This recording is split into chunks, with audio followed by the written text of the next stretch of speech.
बड़ी खबर मिल रही है बृजभूषण सिंह से जुड़ी है बड़ी खबर हम आपको बताने जा रहे हैं। बृजभूषण सिंह की रैली स्थगित कर दी गई है। 5 जून को अयोध्या में रैली होने वाली थी, लेकिन रामकथा पार्क में ये रैली होनी थी, लेकिन फिलहाल स्थगित कर दी गई है। बृजभूषण सिंह ने बड़ा दावा किया था, 11 लाख लोगों के आने का दावा किया गया था।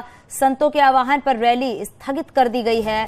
बृजभूषण ने किया है सुप्रीम कोर्ट का जिक्र, कहा सुप्रीम कोर्ट का सम्मान किया।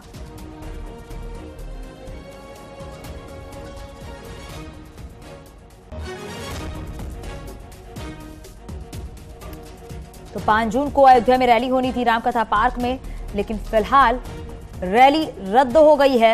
हालांकि ये भी बताया जा रहा है कि साधु संतों में नाराजगी भी देखने को मिली है। हमारे सहयोगी देवमणि हमारे साथ फोन लाइन पर जुड़ गए हैं। देवमणि, जरा बताइए, क्योंकि 5 जून को रामकथा में ये रैली होनी थी जिसे स्थगित कर दिया गया है, साथ में अब ये भी है कि इसकी मुख्य वजह क्या क्या मानी जा रही है? देखिए, जिस तरह से रामकथा पार्क में अयोध्या में जन चेतना महारैली का आह्वान बृजभूषण सर ने किया था, उसके संयोजक और आयोजक बताए जा रहे थे। उन्होंने लगातार ये कहा कि संतों के आह्वान पे ये रैली बुलाई जा रही है और इसमें तमाम मुद्दों पर, देश के तमाम जो समस्याएं चल रही हैं उस पर चर्चा होगी। तो लेकिन जिस तरह से मामला जो चल रहा था भाजपा सांसद बृजभूषण सिंह पे जिस तरह के आरोपों का, उसमें साफ तौर पर जिला प्रशासन कुछ जो वजहें जो निकल कर आई हैं उसमें ये कि कहीं ना कहीं जो पहली वजह है वो वहां पर इतनी क्षमता नहीं है कि 11 लाख लोग जिस तरह से आह्वान किया जा रहा था, दावा किया जा रहा था, तो वो एक वजह है। सुरक्षा, वहां की क्षमता और जो जिस तरह से आरोपों का सिलसिला चल रहा था, ऐसे में जिला प्रशासन ने वहां पे अनुमति देने से मना कर दिया है। दूसरी वजह यह है कि सांसद ने भी जिस तरह से मामला न्यायालय में है, दिल्ली पुलिस जांच कर रही है, उसमें भी अपने सोशल मीडिया जो हैंडल है फेसबुक और भी तमाम माध्यमों से ये लोगों का आभार जताया है कि लोग पहुंचने वाले थे, लोगों का आह्वान किया गया था।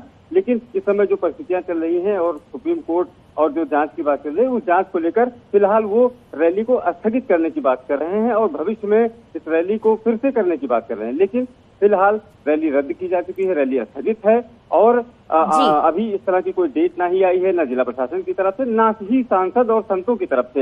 हालांकि जैसा कि आपने बताया कि संतों में नाराजगी देखी जा रही है, तो क्योंकि लगातार 1 महीने से तैयारी चल रही थी, लोगों का आह्वान चल रहा था, देश भर में तमाम कार्यक्रम सांसद बृजभूषण सिंह ने किए लोगों को बुलाने के लिए, लोगों को आह्वान करने के लिए उत्तर प्रदेश में और आसपास के प्रांतों में, जनपदों में। तो कहीं ना कहीं अब जब रैली रद्द हुई है तो लोगों में निराशा भी हो सकती है, गुस्सा भी हो सकता है। ठीक है। तो ये तमाम वजहें हैं जिसकी वजह से लोगों में निराशा है और गुस्सा भी है। लेकिन फिलहाल रैली स्थगित है और लोग वहां पर देवमणि, क्योंकि कई सारी ऐसी मुख्य वजह है जिसकी वजह से ये रैली स्थगित हुई है। और इन दिनों ये भी देखा जा रहा है कि बृजभूषण सिंह जो है वो काफी चर्चाओं में भी हैं। शुक्रिया इस पूरी जानकारी के लिए।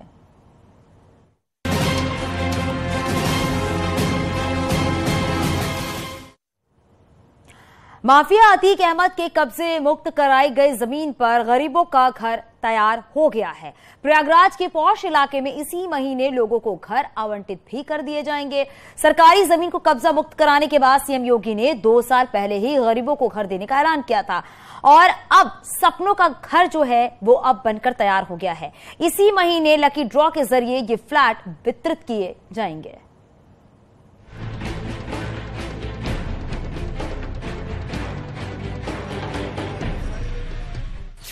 प्रयागराज के पौष इलाके में भगवा रंग में रंगी ये वही बिल्डिंग है जो माफिया अतीक से मुक्त कराई गई जमीन पर बनी है।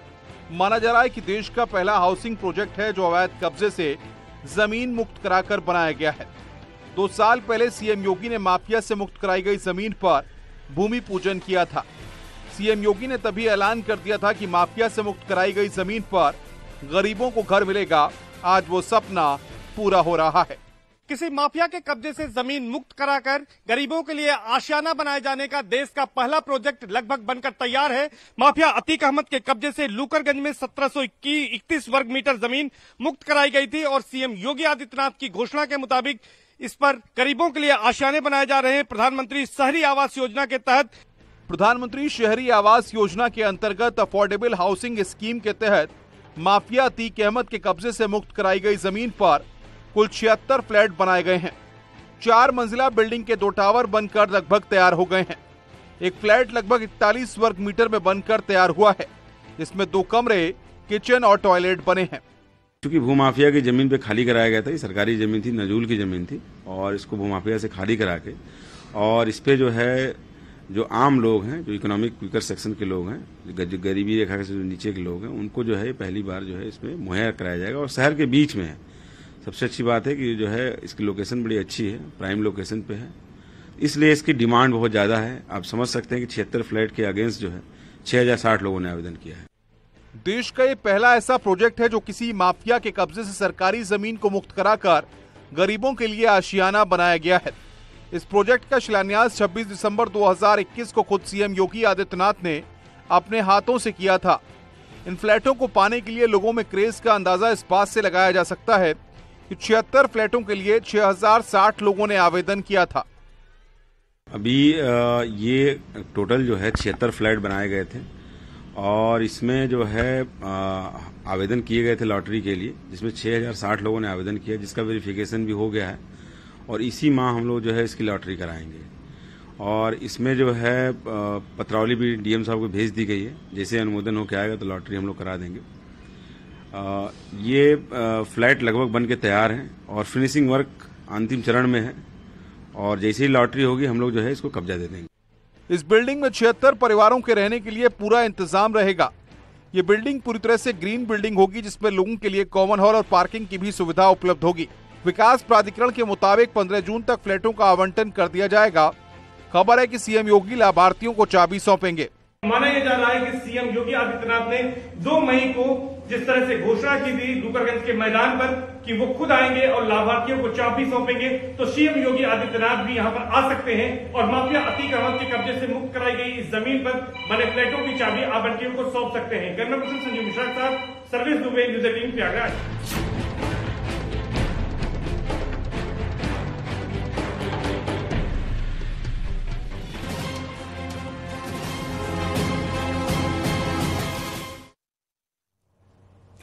माफिया अतीक अहमद और उसके भाई अशरफ के अंत के बाद भी उसके गैंग का आतंक खत्म नहीं हो रहा है।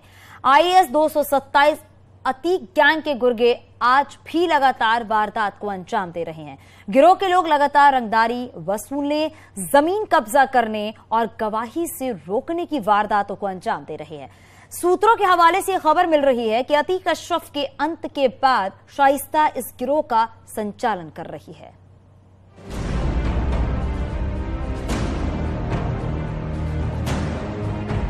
माफिया अतीक और अशरफ के अंत के बाद भी उसके गुर्गे एक्टिव मोड में है। अतीक गैंग आईएएस 227 के गुर्गे अब भी रंगदारी, वसूली और धमकी देने के काम में जुटे हुए हैं।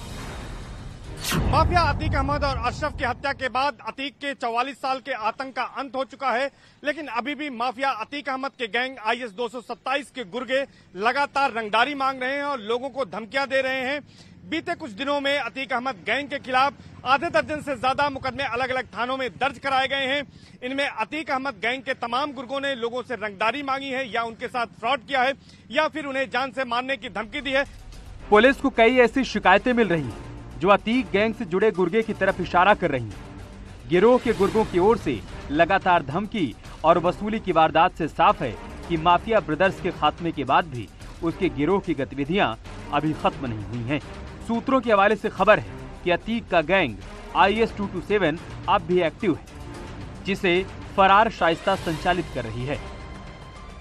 लोग बताते हैं कि अतीक अहमद की पत्नी शाइस्ता परवीन, जिस पर 50,000 का इनाम घोषित है, वो लगातार अतीक अहमद के गैंग को ऑपरेट कर रही है और इसके साथ ही साथ वो लगातार अतीक अहमद के गुर्गों के जरिए इस नेटवर्क को चला रही है ताकि अतीक अहमद की गैंग कमजोर न पड़े और उसका आर्थिक साम्राज्य भी न टूटने पाए। अगर आईएएस 227 गैंग के अपराध को देखें तो अतीक अशरफ के अंत के बाद 1 महीने में प्रयागराज में करीब 7 से ज्यादा केस दर्ज हुए हैं, जिसमें 26 अप्रैल को मोहम्मद मुस्लिम के खिलाफ केस दर्ज हुआ, 10 मई को कम्मू और जाबिर पर केस दर्ज हुआ, 12 मई को एक वकील ने रंगदारी का केस दर्ज करवाया, 20 मई को अतीक के वकील विजय मिश्रा पर केस दर्ज हुआ, 28 मई को राजू पाल मर्डर केस में गवाह से रंगदारी का केस दर्ज हुआ और अतीक के पड़ोसी ने भी गुर्गों के खिलाफ रंगदारी का केस दर्ज करवाया है। बताया जा रहा है कि अतीक के गैंग को शाइस्ता हैंडल कर रही है, जिसके गुड्डू बमबाज और 5 लाख के इनामी शूटर साबिर और अरमान मदद कर रहे हैं। बताया जा रहा है कि इस काम में उसकी मदद बमबाज गुड्डू मुस्लिम कर रहा है। इसके साथ ही साथ 5-5 लाख के इनामी फरार साबिर और अरमान भी शाइस्ता परवीन की लगातार मदद कर रहे हैं। माना जा रहा है कि शाइस्ता परवीन ही अब गैंग को ऑपरेट कर रही है।